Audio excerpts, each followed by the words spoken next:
اور اس کا ایک پروسیس ہے اور ایک پروسیس کے تحت اس کا اظہار ہوا.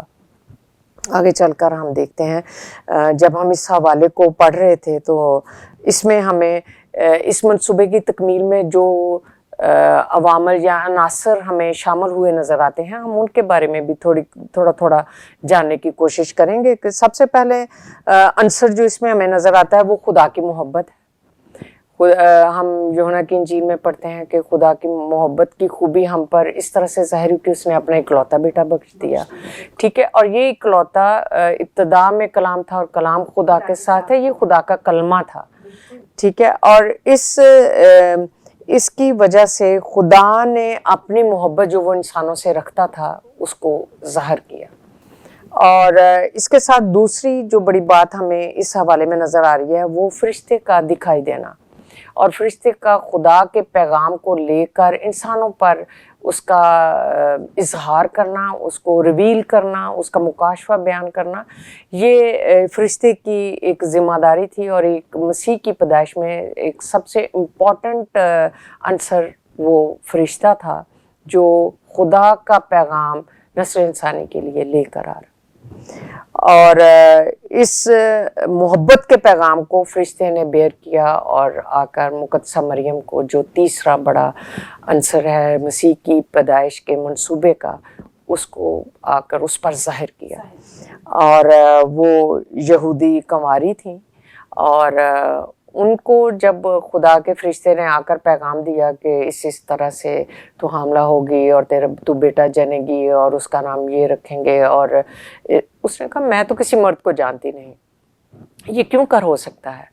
تو لیکن جب فرشتے نے خدا کی محبت کا اظہار کیا تو میں یہ سمجھتی ہوں جب بائبل میں ہم پڑھتے ہیں تو مریم نے اپنے آپ کو اس حکم کے تابع کر دیا, اس پیغام کے تابع کر دیا, اور اس کی تابع داری کا اظہار ہمیں اس طرح سے ملتا ہے کہ وہ سجدے میں گر گئی. ٹھیک ہے, تو خدا کے کلام کا پورا ہونا, خدا کے کلمے کا, اس کے کلام کا مجسم ہونا اور خدا کی محبت کا اظہار, یہ سارا ہمیں مسیح کی پیدائش میں ہی ملتا ہے. اور چوتھا عنصر جو ہمیں نظر آتا ہے وہ ہے روح القدس کی معموری. روح القدس کی قدرت تجھ پر سایہ کرے گی اور تو حاملہ ہوگی, تیرا بیٹا ہوگا. یہ سارا ایک پروسیس خدا نے اپنی محبت میں ایک مقصد کے لیے, اس دنیا کو تیار کرنے کے لیے, اس دنیا پر اپنے آپ کو ظاہر کرنے کے لیے یہ منصوبہ بنایا گیا. اور اس منصوبے کی تکمیل میں یہ 4 عناصر تھے جو بہت امپورٹنٹ تھے, جنہوں نے اس منصوبے کی تکمیل میں بھرپور حصہ لیا اور اپنے آپ کو سبمٹ کیا خدا کے حضور. خدا کی مرضی کے تابع کر دینے سے ہی اس منصوبے کی تکمیل ہوئی. میم ہم دیکھتے ہیں کہ پرانے زمانے میں جب ہم لوگ اس چیز کو منا رہے تھے, یا اگر ہم اپنے آپ کو خود کو اس دور میں لے جائیں کہ جب مجوسی آئے اور گدریوں کو پتہ چلا, تو آہستہ آہستہ یہ نیوز جب سپریڈ ہوئی تو تب تو لوگ کرسمس کو نہیں جانتے تھے, تب تو اس کی پیدائش سے نا واقف تھے لوگ. تو کس طرح اس زمانے میں لوگوں نے کس طرح اس چیز کو کنسیو کیا کہ ایک چھوٹا بچہ جو ہے اس کے ذریعے نجات آئی ہے؟ جی اس کو ایسے ہے کہ جب پورب میں بیٹھے مجوسیوں نے اور چرواہوں نے, گڈریوں نے ایک ستارہ دیکھا تو علم نجوم میں جو روشن چمکتا ستارہ ہے وہ کسی عجوبے کی طرف نشاندہی کرتا ہے کہ کچھ ایسا دنیا میں رونما ہو گیا ہے جو بہت عجیب ہے. ٹھیک ہے, اور اس کی تلاش میں جب وہ اور انہوں نے اس کا کھوجنا, اپنا کتابیں نکالی ہوں گی, اپنا سوچ بچار کی ہوگی, گفتگو کی ہوگی ایک دوسرے کے ساتھ, تو ان پر یہ ریویل ہوا کہ یہ جو ستارہ ہے یہ ہمیں خاص مقام کی طرف لے کر جا سکتا ہے, کہ جو اس کی موومنٹ ہے وہ ہمیں بتائے گی کہ کہاں پر وہ عجوبہ ہے جس کو جاننے کی ضرورت ہے.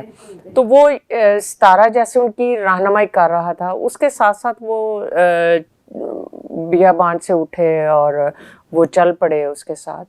تو چلتے چلتے وہ ہیرودیس بادشاہ کے پاس بھی پہنچ گئے اور اس کو بھی یہ خبر دے دی کہ جی ایک ستارہ نمودار ہوا ہے جو صدیوں میں کہیں ہوتا ہے, اور وہ اس بات کی نشاندہی ہے کہ کچھ ایسا ہو گیا, لائک جیسے کہ کوئی بادشاہ کی پیدائش ہوئی ہے, جیسے کہ کسی عجیب کارنامے کا جو ہے وہ وقوع پذیر ہونا وہ ممکن ہوا ہے. تو بادشاہ بھی تھوڑی دیر کے لیے فکر مند ہوا اور وہ اس نے ان کو کہا کہ اچھا ٹھیک ہے, تم لوگوں کو خبر ملے تم دیکھو تو مجھے بھی بتانا آ کر کہ کہاں ہے وہ بادشاہ جو پیدا ہوا ہے. تو وہ مجوسی جیسے جیسے جاتے گئے اور وہ ایک ستارہ ایک جگہ پر آ کر ٹھہرا اور وہاں پر انہوں نے اندر جا کے دیکھا تو مسیح کو کپڑے میں لپٹا پایا. تو کہنے کا یہ مطلب ہے کہ خدا کی محبت کا اظہار اور پھر اس کی گواہی اور اس کا ایویڈنس خدا نے خود جو ہے وہ مہیا کیا لوگوں کے لیے کہ کس طرح سے وہ جانے کہ مسیح جو ہے وہ بادشاہ جو ہے وہ پیدا ہوا ہے. اور سلولی اینڈ گریجولی وہ اسپریڈ آؤٹ ہوتا رہا آگے. اور ایک اور بڑی بات ہے کہ 3 طرح کے تحائف جو ہیں وہ مجوسیوں نے خداوند یسوع مسیح کی نظر کی ہے اور ان کا ایک خاص مطلب تھا, سونا, مر اور لبان. سونا جو ہے وہ مسیح کی بادشاہت کو ظاہر کرتا ہے, اس کے بادشاہ ہونے کو ظاہر کرتا ہے. لبان جو ہے وہ مسیح کی کہانت کو ظاہر کرتا ہے اور مر جو ہے وہ اس کی موت کا تصدیق کرتی ہے, اس کی موت کو ثابت کرتی ہے کہ کس طرح سے مسیح خداوند ایک شاہانہ وجود رکھتے ہوئے اور کاہن لوگوں کو ٹیچ کرتے ہوئے, لوگوں کو تربیت دیتے ہوئے اور خدا کی بادشاہت کا پیغام دیتے ہوئے کس طرح وہ جو ہے وہ سولی پر چڑھیں گے اور لوگوں کی نجات کا باعث بنیں گے. جو فرشتہ نے مریم کو پیغام دیا تھا اس کا پورا ہونا ان 3 تحائف سے ہمیں ظاہر ہوتا ہے. اور اس میں ایک اور بڑی بات یہ ہے کہ مسیح کی پیدائش جو ہے وہ بے شک صلح کا پیغام ہے, لوگوں کی نجات کا پیغام ہے, لوگوں میں امن اور سلامتی کا شہزادہ ہے وہ, تو اس کا پیغام ہے. لیکن اس کے ساتھ ساتھ مسیح کا پیدا ہونے سے دنیا میں بھی ایک ہلچل مچ گئی, سیاسی طور پر, معاشرتی طور پر اور علمی طور پر بھی کہ یہ کیا ماجرا ہو گیا.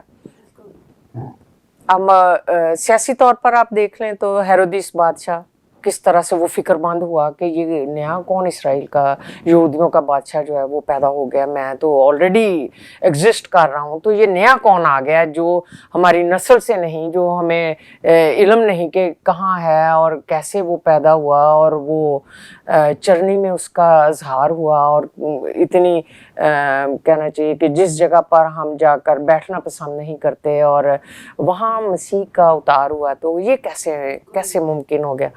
تو اس نے بھی ایک آرڈر جاری کر دیا, ایک ابتری پھیلا دی کہ جو ایک بات سامنے آ رہی ہے کہ سلامتی ہوگی اور امن ہوگا, اس کی ریزسٹنس جو ہے وہ بادشاہت پر ہی آئی. اور ہیرودیس بادشاہ نے 2 سال تک کی عمر کے بچے جو ہیں, ہم کلام میں اسی دوسرے باب میں اور پہلے باب میں اس کا ذکر پڑھتے ہیں کہ کس طرح سے وہ اس نے قتل کا حکم دے دیا کہ 2 سال تک کے جتنے بچے ہیں ان کو, لڑکے جو ہیں ان کو قتل کر دیا جائے, تاکہ اگر کوئی بادشاہ پیدا ہوا بھی ہے تو وہ اس طرح سے اس کا خاتمہ ہو جائے اور بادشاہت وہ پھیلے نہ, دنیا پر آئے نہ. اور اس کے ساتھ آپ دیکھیں تو ایک اور منفی پہلو یہ تھا کہ جو مریم اور یوسف تھے وہ ڈر گئے اس ڈھنڈورا جو پیٹا گیا بادشاہ کی طرف سے, اس سے ڈر گئے. اور ان کی طرف سے یہ ایک منفی پہلو ہے کہ لیکن یہ کہ فرشتے نے ان کو کہا کہ سیف سائڈ آپ کی یہی ہے کہ آپ مصر کو بھاگ جائیں. تو وہ بچے کو لے کر مصر کو بھاگ گئے, لیکن ایک افراتفری, ایک ابتری کی جو صورتحال تھی وہ پیدا ہو گئی تھی مسیح کی پیدائش پہ. اور جب یہ ساری صورتحال مدھم ہوئی تو اس کے بعد ہم دیکھتے ہیں کہ گڈریوں نے کس طرح سے مسیح یسوع کا ویلکم کیا اور ہم کے گیت گائے اور انہوں نے کہا کہ عالم بالا پر خدا کی تمجید اور زمین پر جن سے وہ راضی ہے صلح. تو یہ مسیح کے آنے کا, اس کی آمد کا ایک بہت بڑا جو ہے ہمیں مقصد نظر آتا ہے. کہ مسیح کا اس دنیا میں آنا، اپنے لوگوں کو رہائی دینا بیماریوں سے، مسائل سے، مشکلات سے، اور ان کو گناہوں سے نجات دینے کا جو یہ ایک سلسلہ شروع ہوا مسیح کی پیدائش سے، وہ مسیح کی موت تک جو ہے وہ ہمیں لے کر جاتا ہے. اور ہم دیکھتے ہیں کہ کس طرح مسیح نے اس منصوبے کو، خدا کی محبت کو لوگوں پر ظاہر کر کر قربانی کی ایک جو ہے وہ مثال دی اور قائم کی، اور اس کے ساتھ خدا کی محبت کی بھی مثال قائم کی کہ کس طرح سے اس نے اپنے اکلوتے کو اس دنیا کے لیے بخش دیا. تو یہ ریئل میں کرسمس کا پیغام یہی ہے کہ ہم ایک دوسرے کے ساتھ اپنی برکات جو مسیح خداوند میں ہم نے پائی ہیں ان کو بانٹا جا سکے. میم بڑی خوبصورتی سے آپ نے ہمیں ہسٹوریکل اور ببلیکل پوائنٹ آف ویو بتایا کہ ہمیں کس طرح جو کرسمس ہے وہ اس کا ہسٹوریکل بیک گراؤنڈ کیا ہے، کس طرح اسے منانا شروع کیا گیا. گاڈ بلیس یو، خداوند آپ کو بہت برکت دے. شکریہ. Sister Uzma and sister Rebecca, thank you so much for coming to our show. اور آپ نے بڑی خوبصورتی سے آج کے اس فیسٹیو سیزن کو 4 چاند لگائے. خداوند آپ دونوں کو بہت برکت دے. آمین آمین. میرے عزیزوں، ہم نے آج سیکھا کہ ہمیں کس طرح کرسمس کو منانا چاہیے. ہم نے بات کی ہسٹوریکل پوائنٹ آف ویو کی کہ کرسمس کا آغاز کیسے ہوا، ہم نے کس طرح کرسمس کو منانا شروع کیا. میرے عزیزوں، یہ کرسمس کا بڑا تہوار جو آج پوری دنیا میں منایا جا رہا ہے، اس کی حقیقی خوشی آپ کے اندر چھپی ہے. اپنے اندر سے اس حقیقی خوشی کو نکالیں اور اسے دوسروں تک پہنچائیں. یہ جو دیپ خدا نے آپ کے دل میں جگایا ہے، اس دیپ کی روشنی کو دوسروں تک پہنچائیں تاکہ آپ دوسروں کی زندگیوں کو بھی منور کر سکیں. میرے عزیزوں، اسی پیغام کے ساتھ میں چاہوں گی آپ سے اجازت. میری پوری ہوشانہ ٹیم کی طرف سے، ہمارے ڈائریکٹر ڈیوڈ ڈین کی طرف سے، ہماری میم نسرین مرسی کی طرف سے، آپ سب کو کرسمس بہت بہت مبارک ہو، اور اسی طرح خوشیوں کو دوسروں تک بانٹتے رہیں. ہم آپ سے ملیں گے ایک نئے پروگرام میں. تب تک کے لیے اپنی ہوسٹ سونیا اینڈریوز کو دیجیے اجازت. میری Christmas to all of you. God bless you all.